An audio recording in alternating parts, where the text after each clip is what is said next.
Kronologi kecelakaan maut mobil TV One di Tol Pemalang, sopir tengah bersihkan kaca saat ditabrak. Kronologi kecelakaan maut mobil TV One di KM 315600A Pemalang Batang, Kamis, 31 Oktober 2024. Mobil TV One dari arah Jakarta hendak ke Semarang untuk liputan khusus. Korban selamat dengan luka-luka. Felicia mengatakan saat itu mobil tengah berhenti. Pengemudi yaitu Sunardi dalam posisi membersihkan kaca mobil. Saat itulah mobil ditabrak dari belakang. Dari kejadian ini, 3 orang meninggal dunia dan 1 orang luka-luka. Pengemudi mobil TV One atas nama Sunardi, pria warga Penggilingan, Cakung, Jakarta Timur.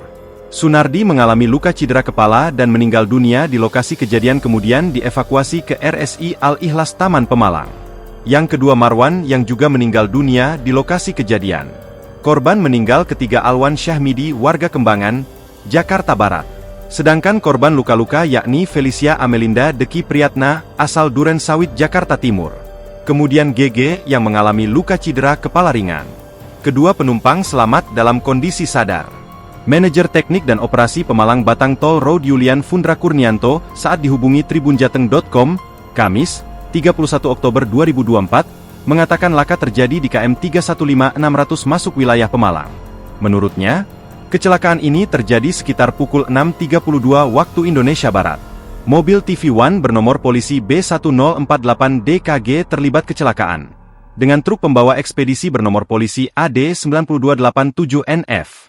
Penyebab kecelakaan diduga pengemudi mobil kurang antisipasi karena tidak dapat ruang untuk mendahului, ujarnya. Aan, panggilan akrabnya, mengungkapkan, saat ini masih dilakukan evakuasi kendaraan yang terlibat kecelakaan.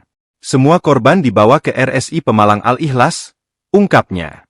Download Tribun X sekarang, menghadirkan lokal menjadi Indonesia.